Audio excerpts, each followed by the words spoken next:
Começamos mais uma vez com o livro Mantras de Vida, de Luester.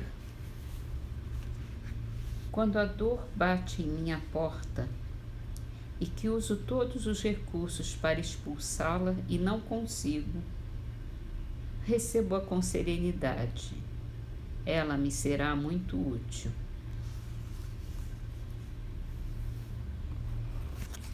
No Livro dos Espíritos, chegamos à questão 643. Haverá quem, pela sua posição, não tenha possibilidade de fazer o bem? Não há quem não possa fazer o bem. Somente o egoísta nunca encontra ensejo de praticá-lo.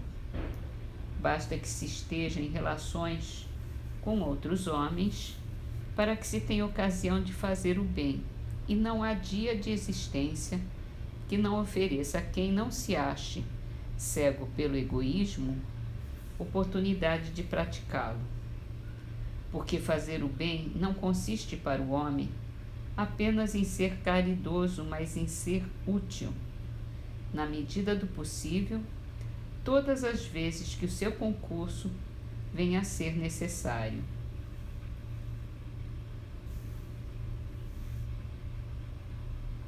Em Obras Póstumas, falando sobre a vida futura, continuando, o capítulo diz assim: cumpre também dizer que, seja qual for o grau da incredulidade, o respeito humano é o que torna reservadas as pessoas de certa condição social. A posição que ocupam os obriga a uma linha de proceder muito discreta. Temem, acima de tudo, a desconsideração e o desdém, que, fazendo-os perder por decaírem da categoria em que se encontram as atenções do mundo, os privariam dos gozos de que desfrutam. Se carecem de um fundo de virtudes, pelo menos têm destas o verniz. Mas aos que nenhuma razão se apresenta para se preocuparem com a opinião dos outros, aos que zombam do que dirão, e não há contestar que esses formam a maioria, que freio se pode impor ao transbordamento das paixões brutais e dos apetites grosseiros? Em que base assentar a teoria do bem e do mal? A necessidade de eles reformarem seus maus pendores, o dever de respeitarem o que pertencem aos outros, quando eles próprios nada possuem? Qual pode ser o estímulo à honradez para criaturas a quem se haja persuadido que não passam de simples animais? A lei, respondem, aí está para contê-los. Mas a lei não é um código de moral que toque o coração. É uma força cuja ação eles suportam e que iludem se o podem. Se lhe caem sob o guante, isto é, por eles tido como resultado da má sorte ou da inabilidade a que tratam de remediar na primeira ocasião. Os que pretendem que os incrédulos têm mais mérito em fazer o bem, por não esperarem nenhuma recompensa numa vida futura, em que não creem se valem de um sofisma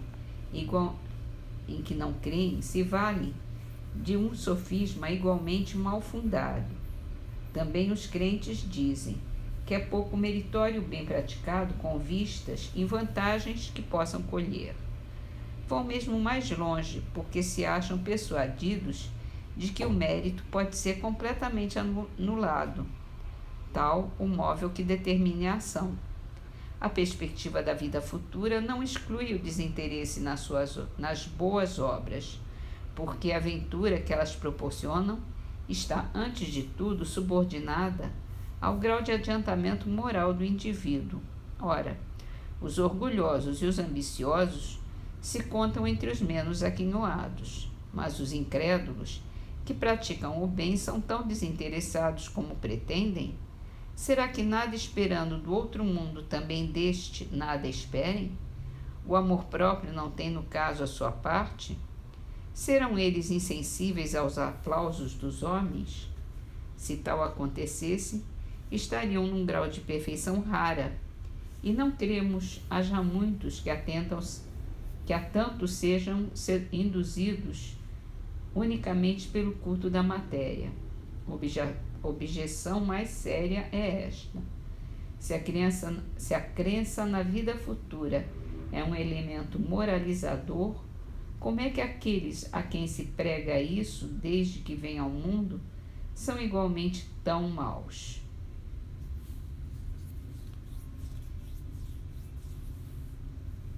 Primeiramente, quem nos diz que sem isso não seriam piores? Não há duvidar, desde que se considerem os resultados inevitáveis da popularização do nadismo. Não se comprova, ao contrário, observando-se as diferentes graduações da humanidade, desde a selvageria até a civilização, que o progresso intelectual e moral vai à frente, produzindo o abrandamento dos costumes e uma concepção mais racional da vida futura.